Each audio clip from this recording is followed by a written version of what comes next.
Avant de regarder cette histoire, si tu aimes les légendes africaines, les récits pleins de mystère et de morale, abonne-toi à Zale Animation 04.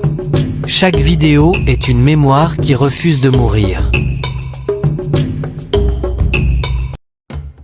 Je m'appelle Awa Diop. Je suis né dans un village poussiéreux du Fouta, là où les femmes apprennent très tôt à se taire, à endurer, à espérer en silence. Ma vie n'avait rien d'extraordinaire.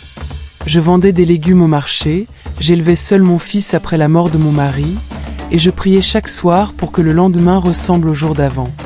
Dans notre village, on respecte les anciens, on craint la nuit, et on ne se moque jamais des histoires de djinns. Moi, je n'y pensais pas. J'avais trop à faire pour croire aux choses invisibles. Jusqu'à cette nuit. C'était pendant la saison sèche. Je revenais du puits après le coucher du soleil. Une erreur que toute femme connaît, mais que la fatigue m'a fait commettre. Sur le chemin, j'ai senti le vent changer. Les arbres se sont tus. Mon corps s'est figé. Un homme était là, crâne, trop calme. Ses yeux brillaient comme de l'eau sous la lune. Il a parlé doucement. Qu'est-ce que tu fais ici à cette heure, Awa? Crié. Je n'ai pas fui. Je me souviens seulement d'une chaleur étrange, puis du noir. Le lendemain, je me suis réveillé chez moi. Aucun signe de violence. Aucun souvenir clair. J'ai cru à un rêve. Les semaines ont passé. Mon corps a changé. Je n'avais pas touché un homme depuis des années, pourtant mon ventre s'arrondissait. Les nausées étaient violentes. Les rêves, insupportables.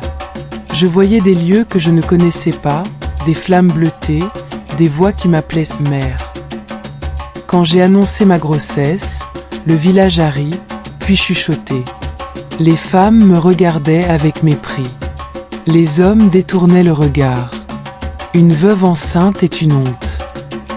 Moi-même, je ne comprenais pas. C'est Maïmouna, la vieille guérisseuse, qui a refusé de me toucher le ventre. Elle a reculé, tremblante. Cet enfant n'est pas d'ici. Elle m'a dit que certaines unions ne laissent pas de traces visibles. Que les djinns choisissent parfois des femmes seules. Que ces enfants portent un fardeau ancien. Je me suis effondrée. Mais au fond de moi, une autre peur est née. Et si elle disait vrai? Le jour de l'accouchement, aucune femme du village n'est venue. J'ai accouché seule, dans la douleur la plus totale. Quand l'enfant est né, la nuit est devenue silencieuse. Il n'a pas pleuré. Ses yeux étaient ouverts. Trop ouverts. Il me regardait comme s'il me connaissait depuis toujours. J'ai voulu crier. Mais quand il a serré mon doigt, mon cœur s'est brisé. C'était mon enfant. Le village a voulu brûler ma case. On m'a accusé de malédiction, de sorcellerie. Je me suis enfui. Pendant des années, j'ai vécu en marge, dormant dans des villages étrangers, fuyant les regards. Mon fils, Issa, grandissait trop vite. Il parlait peu, mais il voyait tout. Il savait quand le danger approchait. Il calmait les tempêtes, mais attirait les malheurs. Chaque nuit, je priais. Dieu, enlève-lui ce qui n'est pas humain, mais laisse-moi mon enfant.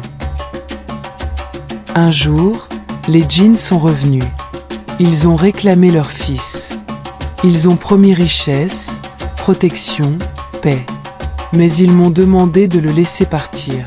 Nous salutation Zawa. Nous voulons que tu nous donnes l'enfant. Ce n'est pas des vôtres. Nous te donnerons richesse, protection et paix.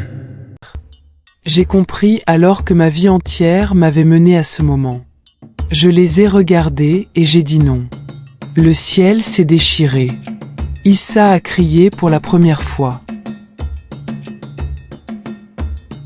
Ils sont partis. Issa a survécu, mais il est devenu un enfant ordinaire. Aujourd'hui, je suis vieille. Mon fils cultive la terre. Parfois, la nuit, il regarde le ciel comme s'il se souvenait de quelque chose. Moi, je sais une chose. J'ai accouché d'un djinn, mais j'ai élevé un homme.